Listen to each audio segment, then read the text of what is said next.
dörflichen Gebäude waren in der Regel sehr sparsam und einfach konstruiert.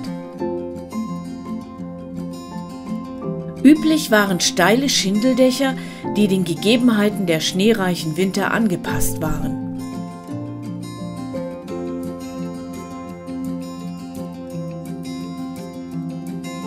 Niedrige und kleine Räume waren günstig zu beheizen. Stuben, Kammern, Nebenräume oder Werkstätten boten oft nur geringen Komfort. Die zumeist dürftige Ausstattung an Möbeln und Gerätschaften spiegelte einfache, bescheidene Wohn- und Lebensverhältnisse wider.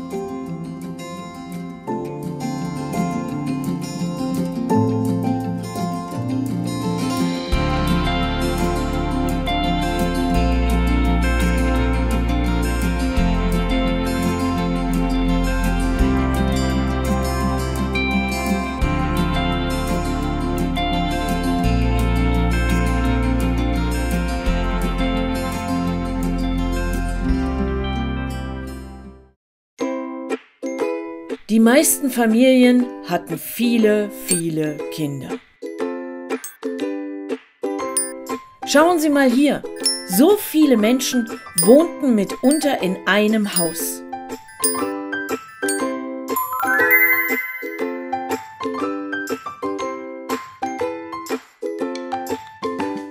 So waren 10 Kinder keine Seltenheit.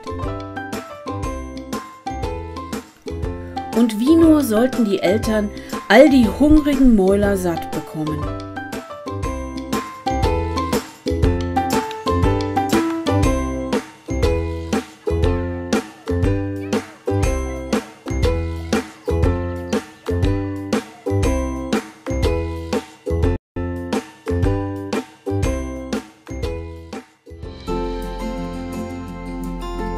Das Leben im Erzgebirge war schon immer sehr hart, aber besonders schwer wurde es, als das Erz abgebaut war und der Bergbau vielerorts ab dem 18. Jahrhundert versiegte. Der Boden hier ist karg und nur mühsam zu bearbeiten. Es war für die Menschen kaum möglich, sich allein von der Landwirtschaft zu ernähren. Doppelberufe waren üblich. Drechsler und Landwirt heißt es da. Oder Zimmermann und Drechsler. Auch Maurer, Schmiede, Schuster, Bäcker oder Fleischhauer waren mitunter gezwungen, einen kleinen Ackerbau zu betreiben oder sich einen zusätzlichen Broterwerb zu suchen.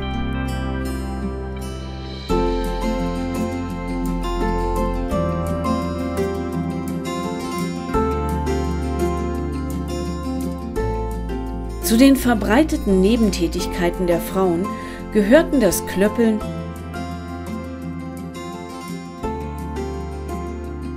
das Verarbeiten von Flachs oder Schafwolle,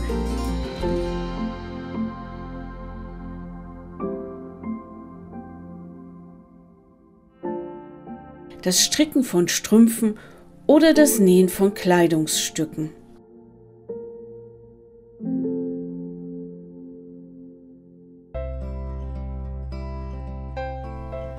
Zuverdienst brachten auch saisonale Tätigkeiten wie zum Beispiel im Holzeinschlag, bei der Eisernte im Winter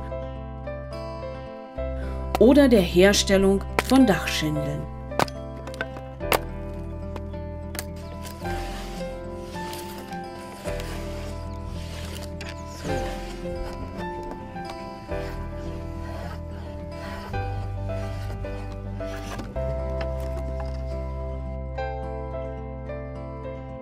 Und hier sieht man, wie das ganze Dach damit bedeckt ist.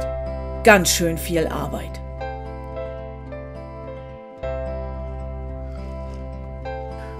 Und manche Männer gingen dieser interessant aussehenden Tätigkeit nach. Sie durchbohren gerade Baumstämme, um damit eine Holzwasserleitung herzustellen.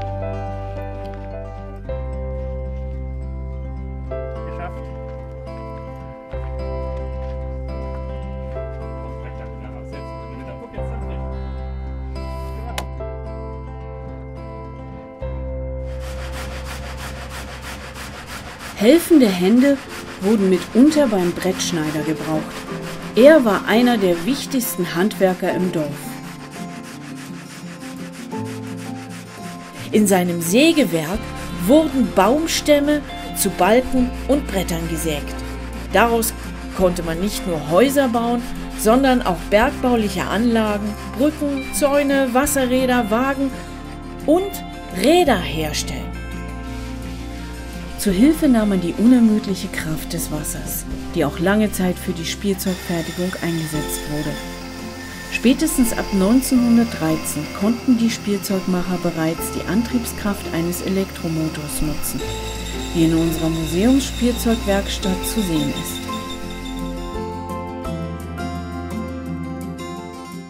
Folgen Sie uns, liebe Besucher, und erfahren Sie nun Interessantes über die bekannte Spielzeugherstellung des Erzgebirges.